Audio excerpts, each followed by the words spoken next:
नमस्कार। मैं सुनील कुमार आपका स्वागत करता हूं आपके अपने चैनल क्या ऐसा होता है में। दोस्तों, सबसे पहले आप लोगों का बहुत बहुत धन्यवाद कि आप लोगों ने हमारे चैनल पर विश्वास किया और उस विश्वास पर हम खरे भी उतरे।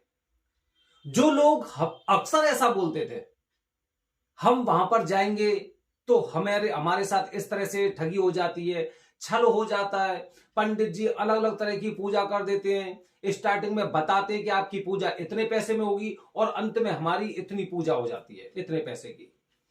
तो वो सारी चीजें खत्म हो गई हैं। जो लोग हमारे चैनल के माध्यम से पूजा करके आ रहे हैं वो कम से कम एक बात तो हमेशा सोचते हैं कि जो बोला था वही हुआ, उससे अलावा एक रुपया नहीं हुआ। जो आपको पहले बताया गया था उसी के अनुसार आपके कार्य हुए, कोई ठगी नहीं हुई, किसी तरह का कोई ऐसा आपने आरोप नहीं लगाया, बल्कि आपने हमारा आभार भी व्यक्त किया। हमारे पास फोन आते हैं और जो लोग भले ही कितनी भी दूरी से आ रहे हैं, लेकिन शुरुआत में उन्हें डर जरूर लगता है कि पहली बार जा रहे हैं, इनसे संपर्क हो पाएगा या नहीं हो पाएगा, पूजा हो पाएगी नहीं हो पाएगी, कैसे रुकेंगे। लेकिन जिस तरह से हमारे चैनल के माध्यम से हमने लोगों की मदद करने का प्रयास किया है, लोग काफी खुश होते हैं और हमें आभार व्यक्त करते हैं।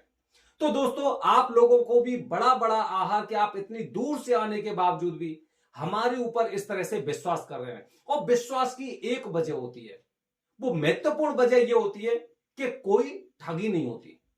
हमारे चैनल के माध्यम से कोई आपको एडवांस बुकिंग करने की जरूरत नहीं होती है। आपको पूजा के पश्चात, संतुष्टि के पश्चात, जब आपको ऐसा आभास होता है कि आपकी पूजा वरदानी पंडित जी द्वारा उचित स्थान पर हुई, विधिवत तरीके से हुई, जो बताया गया था उसी के अनुसार हुई, तभी आप दक्षिणा देते हैं।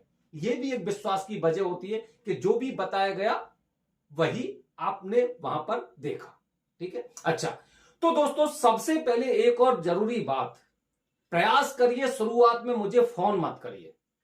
अगर आपको कोई भी जानकारी चाहिए, उदाहरण के लिए अगर आपकी कुंडली में काल सर्प दोष है, तो आप मुझे मैसेज करिए काल सर्प दोष की पूजा करवानी है, या फिर काल सर्प दोष लिखेंगे, फिर भी मैं आपको पूरे महीने के मुहूर्त, उसकी दक्षिणा और जितने तरह के नियम होते हैं, जो जरूरी जानकारी होती है, वो आपको एक साथ एक कैलेंडर के माध्यम से आपके पास पहुंच जाएगा।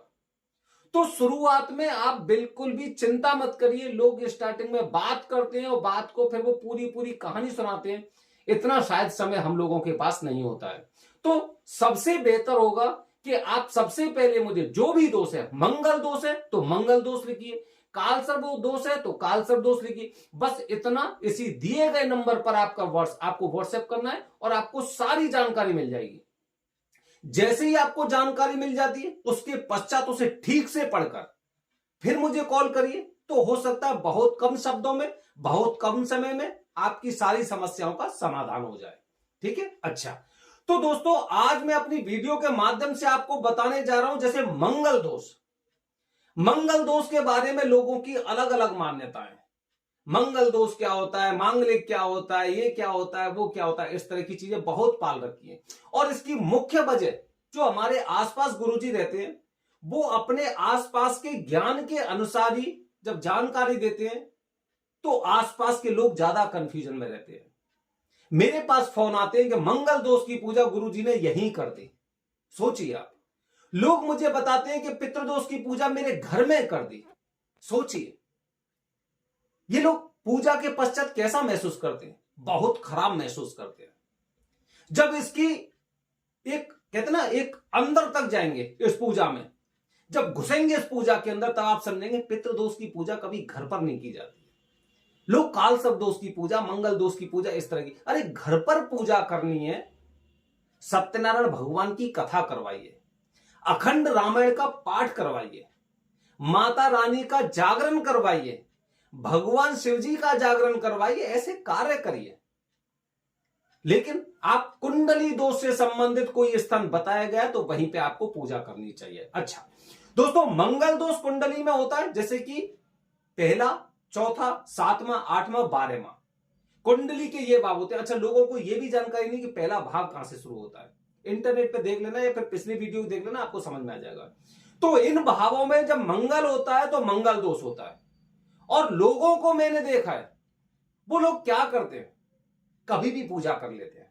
सोचिए, मेरे पास फोन आया कि हम बुधवार को पहुंच जाएंगे, हमारी गुरुवार को पूजा करवा दो मंगल दोष की। मैंने उनसे एक ही सवाल किया, 16 सोमवार के व्रत आपने सुने होंगे, 16 सोमवार के व्रत सोमवार को मत करना, आप शनिवार को करना। वो एकदम पूछने लग गया मुझसे, अरे सोमवार के व्रत है तो सोमवार को ही होंगे ना, शनिवार को कैसे होंगे? तो मैंने वही कह रहा हूं, मैं मंगल दोष की पूजा मंगलवार को ही होगी, बुधवार, गुरुवार, शुक्रवार, रविवार को नहीं करनी चाहिए। तब उनकी समझ में आया। अब मैं क्या करूं, मेरा तो रिजर्वेशन हो चुका है, अब क्या करूं मैं? अब आप खुद बताइए, ऐसे इंसान खुद मुझे बोलते हैं कि मेरे पास कोई ऑप्शन नहीं है और आप मेरी ये पूजा करवा दो, मैं रिजर्वेशन करवा चुका हूं। अब गलती किसकी है?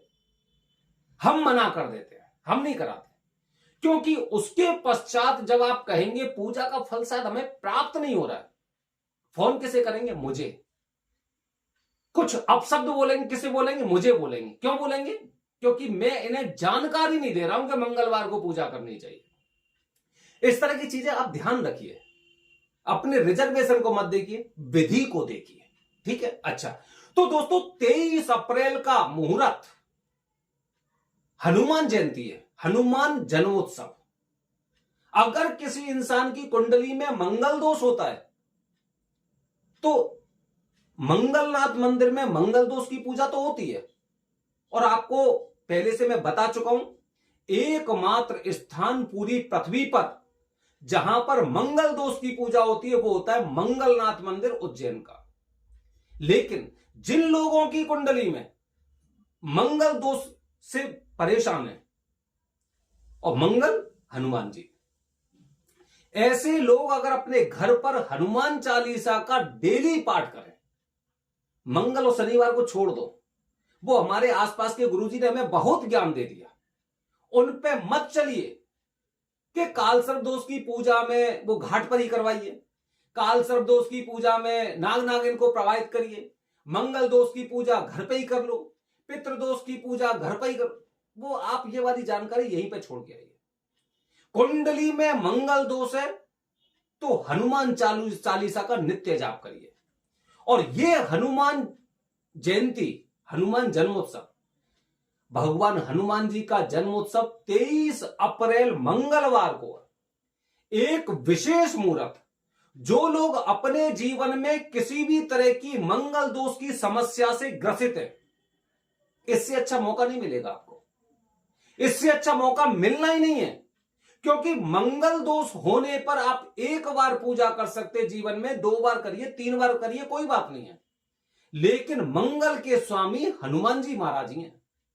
अगर हनुमान जी महाराज का आप नित्य पाठ कर रहे हैं तो मंगल देव भी प्रसन्न होंगे।